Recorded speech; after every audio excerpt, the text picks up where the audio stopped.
आपके Stephen Cresson की बात करते हैं, जिन्होंने पिछली बार आपके ऑनलाइन एग्जाम में खूब धमाल मचाया।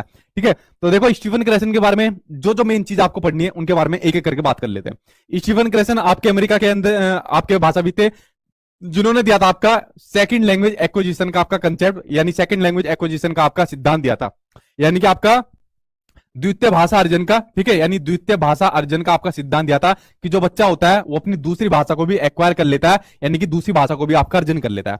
अब देखो, हम जो अपनी पहली भाषा होती है, हम अपनी पहली भाषा को तो अर्जन कर लेते हैं। जैसे हमारी जो पहली भाषा होती है हमारी मातृभाषा होती है। जैसे हमारी पहली मातृभाषा कौन सी है? हमारी पहली मातृभाषा है हमारी हिंदी। हमारी पहली मातृभाषा कौन सी है? हमारी पहली मातृभाषा हमारी हिंदी है। तो हमने अपनी पहली मातृभाषा को एक्वायर कर लिया, उसको अर्जन कर लिया। तो ये वाली बात तो बिल्कुल सही है भाई आपकी। लेकिन स्टीफन क्रेसन ने कहा कि बच्चा अपनी दूसरी भाषा को भी एक्वायर कर लेता है। जैसे मान लो दूसरी भाषा बच्चे की है इंग्लिश है, ठीक है, दूसरी भाषा बच्चे की इंग्लिश है, तो बच्चा दूसरी भाषा को भी एक्वायर कर लेता है। भाई मान लो बच्चा यूट्यूब के अंदर लगा रहता है, या उसके दोस्त यार कुछ ऐसे हैं जो कोई इंग्लिश बहुत ज्यादा बोलते हैं, या उसकी फैमिली के अंदर कोई ऐसा मेंबर है जो इंग्लिश को बोलता है, तो बच्चा उसको अनुकरण करके, उसके साथ रहकर उसको अनुकरण करके दूसरी भाषा को भी सीख गया। तो ये वाली बात कही आपके स्टीफन क्रेसन ने कि बच्चा जो दूसरी भाषा होती है, चाहे कोई भी दूसरी भाषा हो, तो उसको भी एक्वायर कर लेता है। तो आपका सेकंड लैंग्वेज एक्विजिशन का जो आपका सिद्धांत था वो आपके स्टीफन क्रेसन ने दिया।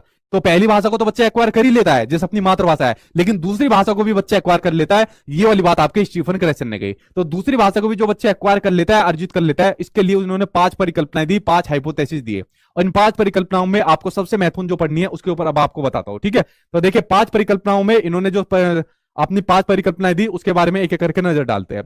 पहली परिकल्पना है आपकी अर्जन अधिगम परिकल्पना, जिसमें बच्चा दूसरी भाषा को अर्जन कर लेता है, एक्वायर कर लेता है। ठीक है, जैसे इंग्लिश को उसने एक्वायर कर लिया, एक्वायर करने के बाद फिर उसको मॉनिटर करता है, उसकी वो निगरानी करता है। मान लो एक्वायर जब बच्चा कर लेता है तो इतना अच्छी तरीके से उसके अंदर दक्षता हासिल नहीं करता, उतना परफेक्शन हासिल नहीं करता कि जितना वो अपनी मातृभाषा के अंदर करता है, तो उसको फिर वो मॉनिटर करता है, उसके शब्दों के अंदर वो हेरफेर करता है, सुधार करता है। ठीक है, उसके अलावा जो तीसरा पॉइंट है, जो सबसे महत्वपूर्ण पॉइंट है और जो सबसे ज्यादा आपके एग्जाम में पूछा गया, जिसके ऊपर आप लोग अपनी पैनी नजर बना के रखना, वो है आपका इनपुट हाइपोथेसिस, यानी कि आपका निवेश।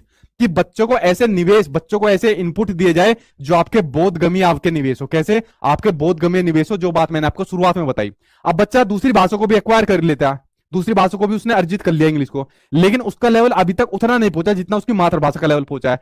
तो बच्चों को ऐसे भाषाई अवसर उपलब्ध कराए जाए जो उसकी क्षमता के लेवल से उसके ज्यादा हो।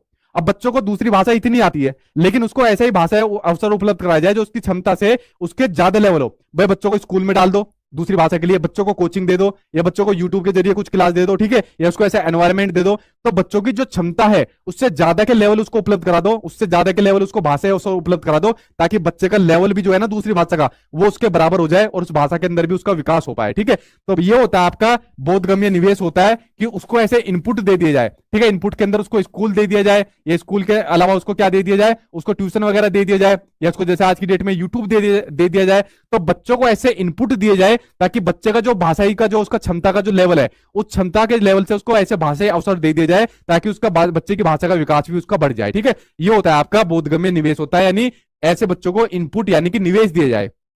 उसके अलावा बाकी के 2 के ऊपर भी एक बार नजर डाल लो कि बच्चे का आपका भावात्मक आपका निवेश। ठीक है, भावात्मक आपका फिल्टर, कि अगर बच्चा इमोशनली रूप से आपका कनेक्टेड होगा, वो मोटिवेटेड रहेगा, ठीक है, अपने इमोशनली रूप से कनेक्टेड रहेगा, तो किसी दूसरी भाषा को भी जल्दी अच्छी तरीके से सीख जाएगा। और जो बच्चा भाषा को सीखेगा वो एक नेचुरली ऑर्डर में सीखेगा, यानी कि एक प्राकृतिक क्रम में सीखेगा। ये नहीं अगर आप लोग उसके ऊपर प्रेशर डालोगे तो वो उस भाषा को सीखेगा, नहीं, एक प्राकृतिक क्रम से सीखेगा। जैसे उसने अपनी मातृभाषा को सीखा ऐसे ही दूसरी भाषा को भी वो अर्जित करेगा। ठीक है, तो ये कुछ इसने अपनी जो स्टीफन क्रेसन थे उन्होंने ये अपनी 5 परिकल्पनाएं दी थी।